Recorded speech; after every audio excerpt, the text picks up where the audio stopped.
बाहर से आए हुए अतिथिगण और मेरे भाई एवं बहनों, 26 जनवरी के इस शुभ अवसर पर मैं आंचल कुमारी आप लोगों का हमारे कोचिंग संस्था स्टेप टू सक्सेस ट्यूटोरियल की तरफ से हार्दिक अभिनंदन करती हूँ। और मैं महिला सशक्तिकरण के बारे में आज अपना विचार प्रस्तुत करना चाहती हूँ। अगर मुझसे कोई त्रुटि हो जाए या मेरी वाणी से आपको खेद पहुंचे तो कृपया मुझे अपनी बेटी, बहन या नादान बालिका समझकर क्षमा कर दीजिएगा।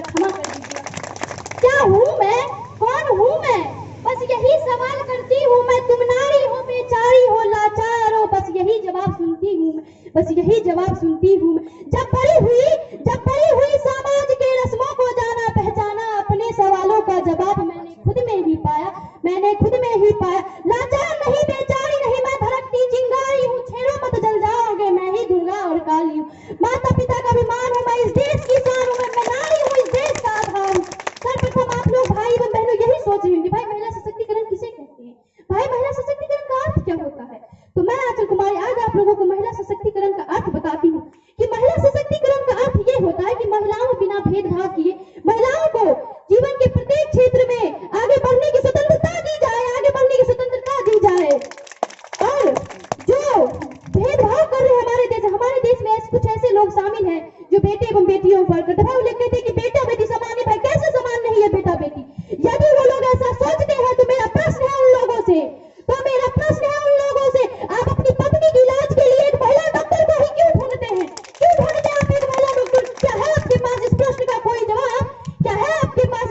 कोई जवाब?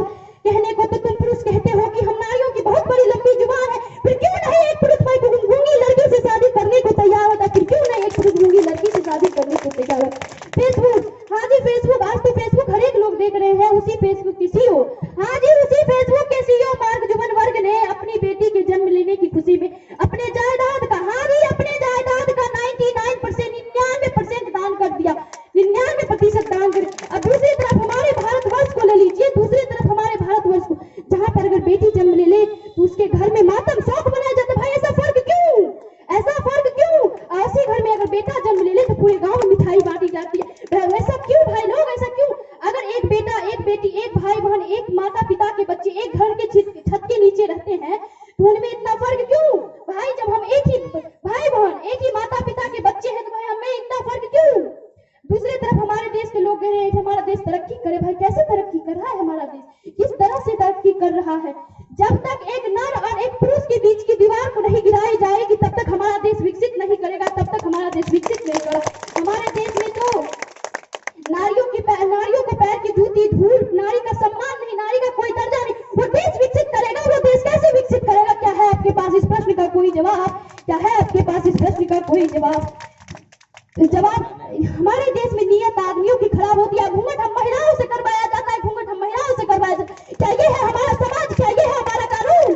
अरे हमारे देश में जब बेटी जन्म लेती है उसके पिता दहेज इकट्ठा करने के चक्कर में अपना घड़ी तक तो पहनना भूल जाते, घड़ी तक तो दूर की भाई लोग खाना तक ठीक से नहीं खाते। क्या ये है हमारा समाज? क्या ये है हमारा कानून? लेकिन हम महिलाएं भी पीछे नहीं हटी भाई लोग, महिलाएं भी पीछे नहीं हटी हैं। अरे परिवार के खिलाफ जाके परिवार से लड़के झगड़ के अपने सपने को पूरा करने के लिए चले जाते। अरे ये समाज के लोग, ये देश के लोग हमारा तब तक पीछा नहीं छोड़ते जब तक वो हमें गिरा ना दे। हम भी महिलाएं गिरते हैं, उठते हैं, लेकिन अपने एक दिन ऐसा भी आता है जो अपने ऊंचाइयों के शिखर के, अपने सपने को शिखर को छूते हैं तो हमारे पीछे करने वाले भी हमें सल्यूट मारते। ये है एक महिला शक्ति। अरे हम महिलाएं तो आजकल पुरुषों के साथ कंधा से कंधा मिलाकर चल रहे हैं। अरे कंधा से कंधा मिलाकर तो दूर की बात है, एक कदम उनसे आगे चल रहे हैं। ये है एक महिला शक्ति। अरे हमारे सरकार ने भी हमारी महिलाओं के लिए कई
नहीं समझाया, परिवार की बदनामी होगी, परिवार की बदनामी होगी।